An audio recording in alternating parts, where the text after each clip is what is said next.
आगम भारतीय दर्शन शास्त्र में ज्ञान प्राप्त करने का एक महत्वपूर्ण साधन है। सरल शब्दों में, जब हमें किसी विश्वसनीय व्यक्ति या प्रामाणिक स्रोत से किसी वस्तु या सत्य का ज्ञान प्राप्त होता है तो उसे आगम कहा जाता है। एक आगम शब्द का अर्थ। आगम शब्द संस्कृत की गम धातु से बना है, जिसका अर्थ है जाना। इसमें अ उपसर्ग जुड़ने पर अर्थ होता है आना या प्राप्त होना। अर्थात जो ज्ञान किसी विश्वसनीय स्रोत से हमारे पास आता है वह आगम है। दूसरे से प्राप्त ज्ञान। हम संसार की हर वस्तु को स्वयं देखकर या अनुभव करके नहीं जान सकते। बहुत सी बातें हमें दूसरों के कथन से ज्ञात होती हैं।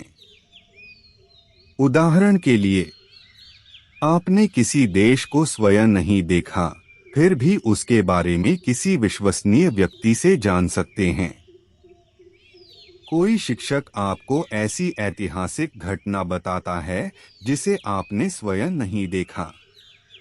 डॉक्टर किसी बीमारी के बारे में आपको समझाता है। माता पिता बच्चे को ऐसी बातें बताते हैं जिन्हें बच्चा स्वयं अनुभव नहीं कर सकता। यदि जानकारी देने वाला विश्वसनीय और जानकार है तथा वह सही ज्ञान देने की इच्छा से उसे बताता है तो उससे प्राप्त ज्ञान आगम कहलाता है।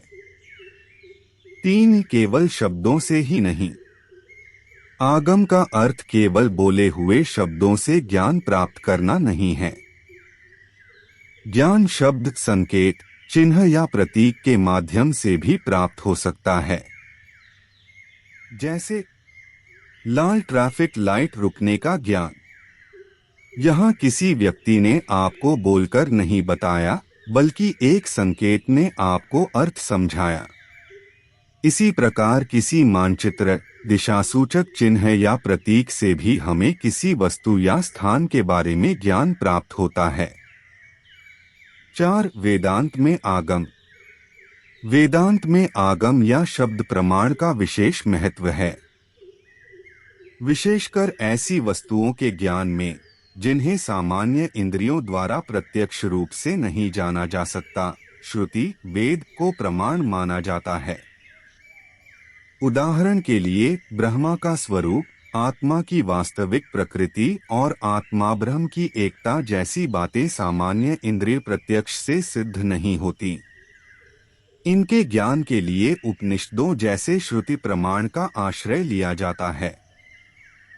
इसलिए वेदांत की दृष्टि से आगम को केवल किसी की बात मान लेना नहीं समझना चाहिए। प्रामाणिक स्रोत, विश्वसनीय वक्ता और सही अर्थबोध, इन सबका होना आवश्यक है। सरल उदाहरण, मान लीजिए कोई व्यक्ति आपसे कहता है, हिमालय में गंगा का उद्गम होता है। आपने स्वयं गंगा का उद्गम नहीं देखा, फिर भी किसी विश्वसनीय स्रोत से प्राप्त उस जानकारी के आधार पर आपको ज्ञान हुआ। यह आगम के सामान्य स्वरूप को समझने का एक उदाहरण है। प्रत्यक्ष, स्वयं देखकर अनुभव करके ज्ञान।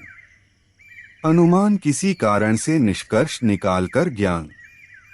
आगम, किसी विश्वसनीय स्रोत के कथन, शब्द, संकेत या प्रतीक से ज्ञान। इस प्रकार आगम वह ज्ञान है जो किसी विश्वसनीय और प्रामाणिक स्रोत से हमारे पास आता है और जिसके द्वारा हमें ऐसी वस्तु या सत्य का ज्ञान हो सकता है जिसे हमने स्वयं प्रत्यक्ष रूप से नहीं जाना है।